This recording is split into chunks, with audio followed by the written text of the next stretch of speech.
Hola, ¿cómo están? Bueno, continuando con los teóricos de la materia, lo que vamos a empezar a trabajar a partir de hoy, que calculo que serán 3 encuentros, es lo que denominamos modelo de reconceptualización dentro del trabajo social.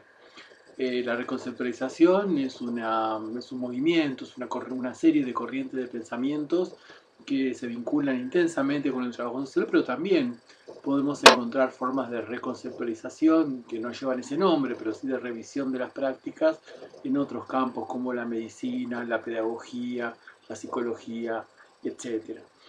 Con respecto a esto, si hablamos del movimiento de reconceptualización dentro del trabajo social, vamos a encontrarnos que como movimiento tiene distintas corrientes y distintas perspectivas de pensamiento, algunas vinculadas con una necesidad de profesionalización del campo disciplinar, o sea, del trabajo social, otras que hablan de la necesidad de definición de un objeto de estudio, ya para darle una característica más científica, si se quiere. Otros plantean una intensa o interesante también discusión entre teoría y práctica, si es más importante la teoría, si es más importante la práctica, si el trabajo social es solo un hacer o también tiene capacidad de teorizar. Otra corriente va a ser bastante crítica a la formación académica, va de la década de los 60, donde ubicamos este modelo de intervención, es bastante politizada, como decíamos antes, y bastante compleja en ese sentido, y allí va a haber una fuerte rebelión estudiantil que va a reclamar, yo diría con justeza, que haya una, digamos, actualización de los planes de estudios, sobre todo vinculados con la realidad latinoamericana. También aparece esta idea de trabajo social como práctica transformadora de la realidad, es decir, se vincula el trabajo social con un compromiso militante. Eso también ocurre con otras disciplinas. Uno podría tomar el caso de la Argentina, el ejemplo de la psicología, de lo que se llama una psicología implicada, que intenta romper con lo más clásico de la psicología común, incluso el psicoanálisis más ortodoxo, e implicarse más políticamente.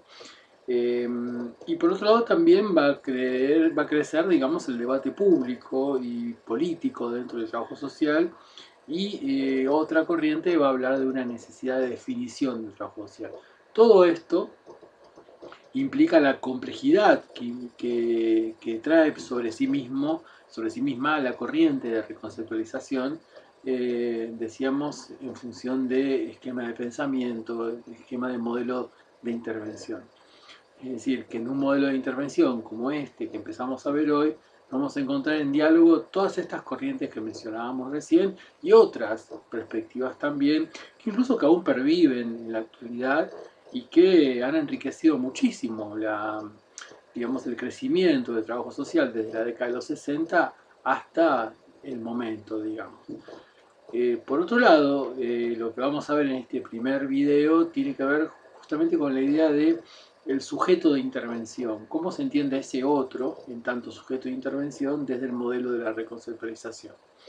En ese aspecto hay una intensa relación, diría yo, entre la otredad, es decir, el lugar de lo otro, y el tercer mundo. Incluso la visión que la década de los 60 tiene acerca de la otredad y el tercer mundo está muy vinculada con este espacio histórico, político y cultural, ¿no? Desde lo macrosocial yo diría que la metáfora de la otredad se expresa en un otro revolucionario, transformador, que posee la capacidad de cambiar el mundo y de hacerlo fundamentalmente más justo. Ese otro es el que habita el tercer mundo, ese otro, en tanto el que ocupaba el lugar de la pobreza, en tanto habitante de ese espacio, el tanto que vive ese espacio, es el portador de verdad, y desde allí Europa, por ejemplo, se va a proponer desde algunos intelectuales la necesidad de aproximarse a conocer esa otredad, de tener metodología para conocer esa otredad y obtener esa verdad que sería transformadora de toda la sociedad. Esa otredad que hasta hace muy poco era considerada inferior, bárbara, salvaje, atrasada, se mostraba como una alternativa. diría yo, desde luchas de liberación que tenían mucho que ver con la década de los 60, y esas luchas de liberación prometían un mundo mejor. Si ubicamos los 60 nos encontraríamos con la Revolución Cubana, la Revolución Argelina en África, la Guerra de Vietnam en Asia, la Revolución Cultural China también en Asia, una importante revuelta revolucionaria en toda América Latina, además de la Revolución Cubana, que en los 60 ya es una revolución joven, triunfante, que llama la atención a todo el mundo. Entonces el tercer mundo estaba emergiendo, estaba apareciendo como ese lugar de la otredad, como una otredad, llamémosle macrosocial, para darle un nombre que nos sirva para comunicar mejor lo que estamos planteando. Y en lo microsocial, el habitante de esa otredad era un oprimido, el explotado, el que en su condición de lucha y rebelión daba una señal a ese mundo civilizado, incluso una señal de que otro mundo era posible, de que otros mundos era posible, y que otra visión incluso de humanidad era posible, y esa visión de humanidad se construía en la rebelión, se construía en la lucha.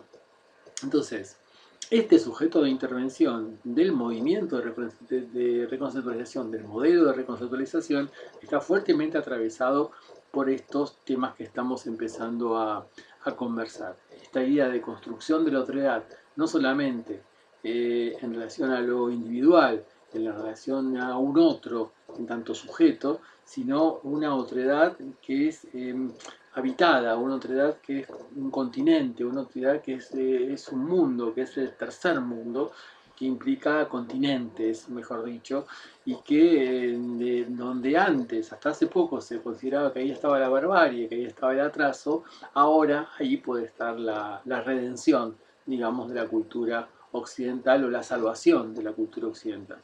Eso se va a ver muchísimos, muchísimos textos eh, de intelectuales franceses como Jean-Paul Sartre, por ejemplo, que va a ser un prólogo que después vamos a comentar a un libro que es el libro tal vez más importante de la década de los 60, que se llama Los Condenados de la Tierra, escrito ya por un argelino.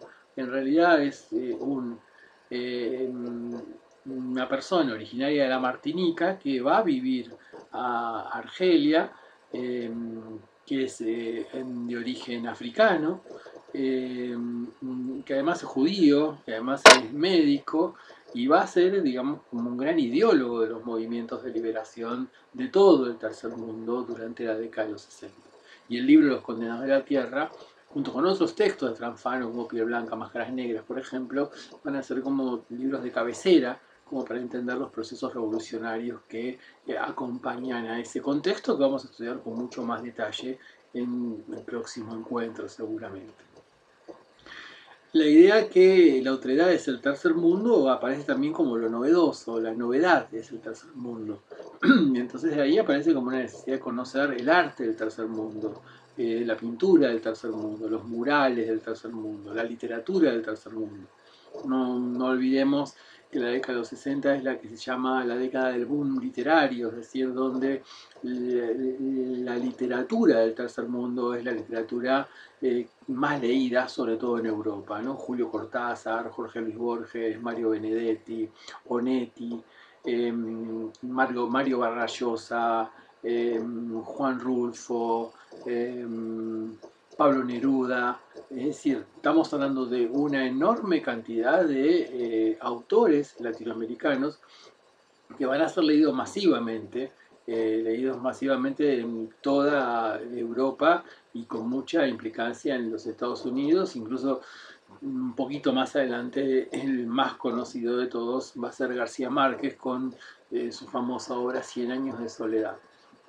Pero también va a haber otros autores que van a discutir esto desde lo político, como Eduardo Galeano, por ejemplo, con un texto clave para la década de los 60 y los 70, que es Las venas abiertas de América Latina, que aún creo que yo opino que sigue siendo útil como para entender nuestra realidad. Y pensadores que empiezan a hablar ya de la filosofía de la liberación, la idea de pensarnos desde América, como Rodolfo Kusch, en el caso de nuestro país, y Enrique Dussel, también argentino, pero que en los 70 se va a radicar en México. Entonces, esa otredad, en tanto tercer mundo, es algo novedoso, es algo revolucionario, es aquello que podía cambiar la decadencia de Occidente y lo que podía generar un cambio en esa decadencia de Occidente provenía de ese tercer mundo. Y las rebeliones en América, Asia y África que mencionábamos antes, mostraban una posibilidad de rejuvenecer a Europa, sacarla de la catástrofe que había sido la Segunda Guerra Mundial y lo que había develado de esa Segunda Guerra Mundial, no solamente en términos digamos, de cantidad de muertos, en términos de destrucción, sino en la crueldad que esa guerra había tenido en términos de campos de concentración, torturas, masacres, etcétera, que son hartamente conocidas, ¿no? Entonces ese otro que habita el tercer mundo empieza a ser un portador de verdad, empieza a ser alguien que va a ser mirado ya no con el ojo de la barbarie, sino que va a ser mirado desde una idea de posibilidad de transformación. El otro necesita ser concientizado, necesita darse cuenta de que es portador de verdad. Bueno, eso también tiene que ver con modalidades de intervención. La palabra concientización es la palabra que caracteriza este modelo de intervención y también caracteriza la obra de Paulo Freire, por ejemplo, que desde la pedagogía también plantea una, diríamos desde el trabajo social, una reconceptualización, una revisión de la pedagogía de la década de los 60 y de los 70, ¿no?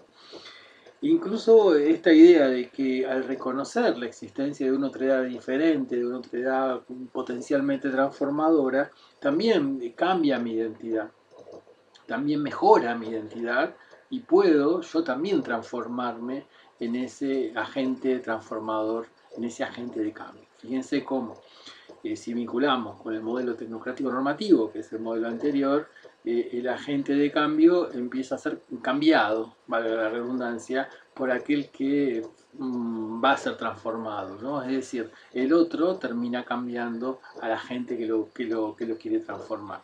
Esa paradoja me parece interesante como para tenerla en cuenta y es una base, diría yo, bastante importante como para entender el movimiento de reconceptualización.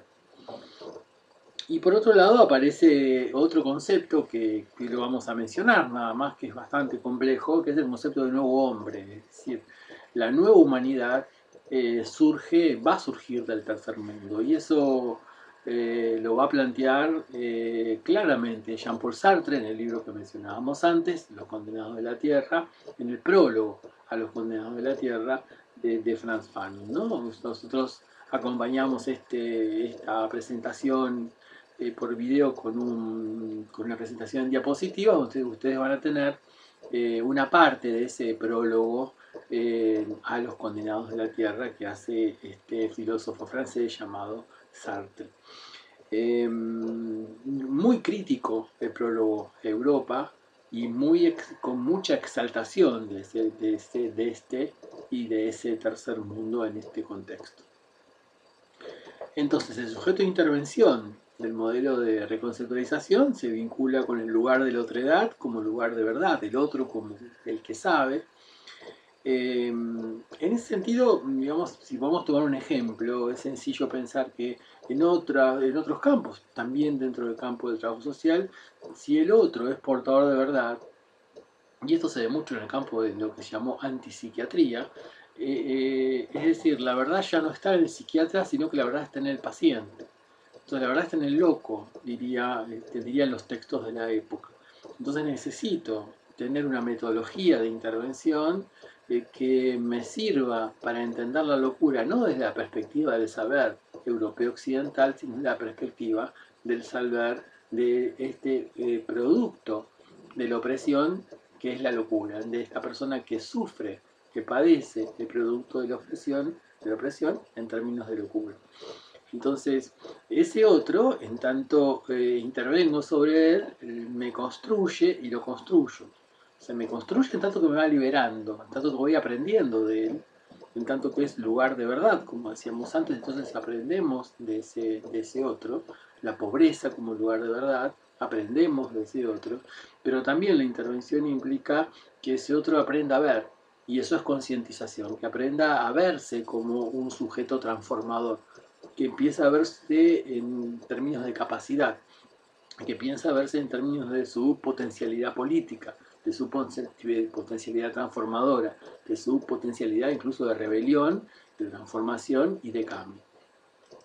En ese sentido, lo otro aparece como lo verdadero, ¿no? Acá, digamos, la verdad tiene un peso muy fuerte, no es una sumatoria de evidencias. La verdad es una afirmación.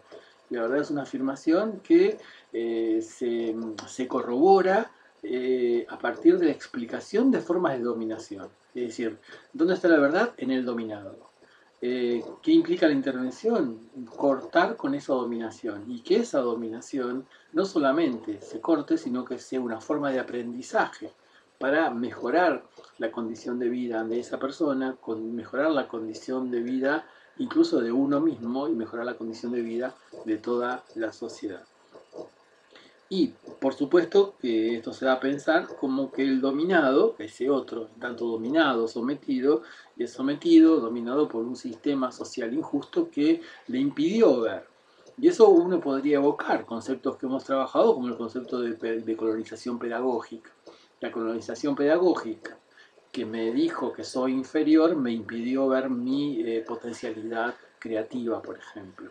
Y en ese sentido, lo revolucionario, lo transformador, lo novedoso que trae el modelo de reconceptualización es esta cuestión de inversión, ¿no? Es decir, eh, romper con la colonización pedagógica, que la década de los 60 se caracteriza también, sobre todo si miramos la Argentina, como una enorme cantidad de autores, ya ensayistas de orden político y social, que van a hacer hincapié en la colonización pedagógica, como Rodolfo Walsh, como Hernández Arredi, como Arturo Jaureche, una enorme cantidad de autores, José María Rosa, desde la historia, desde la política, desde el ensayo de lo cotidiano, todo el tiempo se va a, digamos, a poner en cuestión esa colonización pedagógica, eso que mentalmente me sometió, hoy digamos que construyó una subjetividad sometida y que me puso en un lugar de inferioridad. De ahí, vuelvo a insistir, la importancia que tiene el movimiento de reconceptualización en términos de la diversidad que planteamos al principio, pero digamos, cómo en diálogo con el contexto va a darle un lugar muy distinto a ese otro en tanto sujeto de intervención. Decíamos, ese sujeto de intervención es portador de verdad, pero debe encontrarse con esa verdad. De allí la necesidad de concientización. Y en ese otro concientizado tal vez sea parte de esa nueva humanidad, parte de ese nuevo hombre, o aparezca ese hombre nuevo que reclama la historia y que siempre, si uno mira la historia política, está como apareciendo, desapareciendo y reapareciendo en diferentes procesos, tanto en América Latina como en el pensamiento europeo. Y obviamente hay una fuerte crisis del pensamiento eurocéntrico. Europa deja de ser el centro, en el sentido del centro de lo intelectual, y se corre esa centralidad hacia América Latina. De ahí la valorización de las artes latinoamericanas, la valorización de la literatura latinoamericana, del cine latinoamericano, y también una gran crítica que dentro de los movimientos contestatarios latinoamericanos y del tercer mundo y los europeos se hace de los Estados Unidos a partir de la guerra de Vietnam y la propia autocrítica que muchísimos norteamericanos hacen, y a partir de las enormes rebeliones juveniles que existen también en Estados Unidos y que son fuertemente reprimidas durante la década de los 60, sumados, si miramos Estados Unidos, sumados a las rebeliones de los pueblos afro-norteamericanos, de los afro-norteamericanos y de los hispanoparlantes que habitan ese país. O sea, la década del 60 es una década muy convulsionada. Digamos, el texto de Nicolás Casullo creo que nos marca un poco esa cuestión, y es una invitación a leernos, un texto muy interesante como para encontrarnos con un buen relato de esa década y para poder contextualizar mejor este modelo de intervención. Por otro lado, dentro de la presentación en diapositivas que acompaña el video, como hacemos siempre, le ponemos un ejemplo de exaltación de la otredad, que es un ejemplo, yo diría, como el máximo ejemplo, que tiene que ver con algo que ocurrió en Buenos Aires en 1968. Había un instituto de arte, digamos, alternativo, financiado por una fundación argentina que se llamaba el Instituto Di Tella, y hay un artista plástico que, bueno, que es importante en aquel momento, que es reconocido en aquel momento. Y esto detrás se caracteriza por promocionar todo lo que tenía que ver con el arte moderno, es decir, como un arte totalmente fuera de las convenciones típicas de la pintura, de la escultura, de la narrativa, del juego de luces, de, digamos, de lo que clásicamente se conoce como un museo. Por ejemplo, una muestra dentro del Di Tella tenía muy poco que ver con lo que podría verse en el Museo de Bellas Artes, como para dar un ejemplo. Y aparece un autor, Oscar Boni, que en el año 68, como decíamos antes, expuso una familia obrera.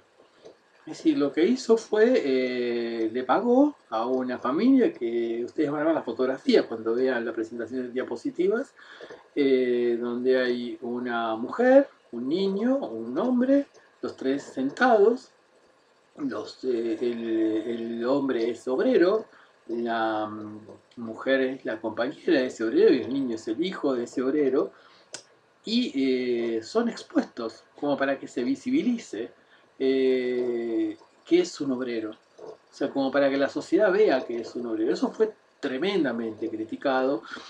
Oscar Boni decía que, bueno, que eso era una manera de visibilizar algo, de hacer visible la opresión, de hacer visible la alienación, de hacer visible desde de la corporalidad, la opresión. E incluso él decía como que, eh, y esto estaba comprobado, que este hombre recibía el doble del salario que estaría recibiendo si estuviese trabajando. Pero a ese nivel, digamos, de proximidad con la otredad, llega, digamos, esa década de los 60, ¿no? Que hoy nos parece como muy alocado esto que les estoy relatando, que les estoy contando, pero es algo que realmente existió. Bueno, la obra fue tremendamente escandalosa, recibió muchísimas críticas, pero, insisto, una fuerte expresión artística que intenta poner el nombre y apellido a ese otro, mostrarlo de una manera, llamémosle, entre comillas, positiva. Esto llegó a ocurrir y se hizo en Buenos Aires, y me parece que es bastante gráfico, es bueno saberlo, hasta dónde puede llegar, digamos, la idea de la locura, por decirlo de alguna manera, que genera, digamos, esta necesidad de encontrarse con esa otredad, o que generaba esa necesidad de encontrarse con esa otredad. Y por supuesto también en este juego de la otredad aparece lo colectivo, una otredad que se construye colectivamente, una otredad que es producto de un movimiento histórico y social. La biografía siempre va a estar contextualizada en función de aproximarse a esa otredad. No es una biografía que solamente me está hablando del contexto, sino cómo el contexto interactúa con ese otro. Hay una exaltación de la multitud. Recuerdan que cuando hablábamos del modelo liberal positivista, la multitud era algo peligroso, algo nocivo, algo que generaba alienación. Bueno, en los 70 y 60, y dentro de la reconceptualización, la multitud es como algo que tiene capacidad de transformación, que algo tiene capacidad de poner en acto, de poner en práctica, de hacer la construcción de ese nuevo hombre. No solamente la multitud haciendo, reclamando, sino el solo hecho de pertenecer a esa multitud, de participar en un acto, también me transformaba. También me transformaba desde el punto de vista subjetivo, transformaba mi subjetividad, por decirlo en un lenguaje más actual, me concientizaba el hecho de participar de un acto político. En ese sentido, bueno, la multitud, lo juvenil, lo colectivo se transforma en una forma necesaria, diría yo, de rebelión. La rebelión es algo necesario, no es un dato, no es un grupo de gente, es una necesidad en el sentido de que sin rebelión no hay no solo transformación de la sociedad, sino transformación y construcción de esa nueva y necesaria y muy necesaria humanidad, según los pensadores de esa época. Por otro lado, si seguimos en esta línea, bueno, obviamente esto se vincula con la idea de toma de conciencia y surge una noción dominador-dominado. La noción dominador-dominado, lo vamos a ver también en el próximo video, se vincula con la teoría de la dependencia, donde hay países que dominan otros países, economías que dominan a otras economías.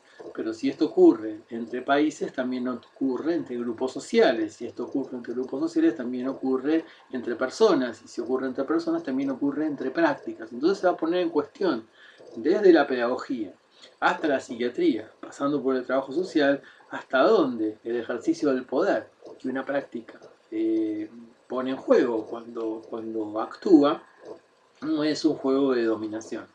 Y hasta dónde se puede trabajar para que esta intervención no sea un juego de dominación, que rompa la dicotomía dominador-dominado. El sujeto de intervención va a ser entendido como un otro dominado, entonces la intervención va a tener que ver con desarmar esa dominación, va a tener que ver con que tome conciencia de esa dominación y va a tener, hoy diríamos, va a tener que ver con la idea de desestructurar esa dominación, de construir esa dominación. Es decir, que van a aparecer otras y nuevas formas de intervención que están orientadas a liberar a ese otro. Y la más fuerte, la más intensa, la más importante y que va a influir muchísimo sobre el trabajo social es la pedagogía. De ahí la influencia de Paulo Freire sobre el trabajo social y la alfabetización. No solamente el hecho de aprender a leer y escribir, sino una alfabetización vinculada con la pedagogía de la liberación, va a transformarse en una forma de cambio, una forma de liberación, una forma de encontrarse con esa nueva humanidad, con ese hombre nuevo. Concientizar ¿qué? Concientizar acerca de las formas de dominación. Entonces ya tenemos, digamos, una idea de quién es ese otro en términos de un sujeto de intervención, ya tenemos una idea de cómo se construyen las prácticas en función de esta cuestión y cómo la práctica, la intervención, va a tener que ver con esa idea de toma de conciencia. Y cómo acceder, otro tema que es metodológico, cómo acceder a los fenómenos de lo otro en el sentido de cómo puedo entender en el sentido en que comprende y explica su mundo, ese otro que ahora me aparece como algo importantísimo, como algo que se alejó de lo atrasado, que se alejó de la barbarie, que se alejó de lo incivilizado. Ahora ese otro es algo que me ilumina, entonces ¿cómo accedo a esa luminosidad? ¿Cómo accedo a ese conocimiento? ¿Cómo accedo a ese saber?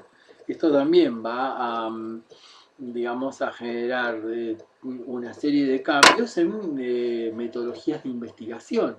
Es decir, la investigación se va a ver, ¿cómo decirlo? Se va a ver implicada y se va a ver cuestionada en función de cómo conoce esa otredad, cómo acceder al conocimiento de esa otredad. No casualmente, en este contexto empieza a aparecer el concepto de investigación-acción, de investigación participativa, se empieza a hablar de métodos cualitativos. También la investigación va a vincularse con todo este contexto, pero también con esta visión de la otredad. La pregunta sería, ¿cómo accedo a los fenómenos de lo otro? ¿Con qué metodología accedo a los fenómenos de lo otro? Porque algunos dirán, la metodología que tengo hasta ahora, o que tenemos hasta ahora, no me ha servido para acceder a eso. Y la idea de concientización, bueno, hablábamos recién de Freire, Paulo Freire, plantea la necesidad de concientizar desde la educación, como dijimos antes, donde cada sujeto debe hacer política. Es decir, la concientización es una cuestión política y concientizar es tomar conciencia concreta de la realidad social, poder percatarse de esta realidad como si esta realidad fuese un objeto tangible, mensurable, cognoscible y por supuesto transformable, ¿no? Básicamente podemos también decir que esta idea de concientización nace con la comprensión del hombre, fruto de un esfuerzo de conquista individual de su libertad y su autonomía. Es decir, que hay concientización no solamente si aprendo algo, si me apropio de un saber, sino que va a haber concientización en la medida que me proponga conquistar mi conciencia, conquistar, es decir, liberarme de mis sistemas de alienación. Con esto que acabamos de ver, brevemente, creo que tenemos algunas ideas y algunos puntos como para empezar a conversar sobre reconceptualización. Yo estimo que estaremos 3 encuentros de este tipo como para trabajar sobre este tema. El tema de hoy es, ya lo vimos, es cómo se construye y qué es ese sujeto de intervención que este modelo tiene. Y en la próxima trabajaremos un poco el marco conceptual y la modalidad de intervención que la reconceptualización nos propone. Así que bueno, nos estamos viendo. Muchas gracias.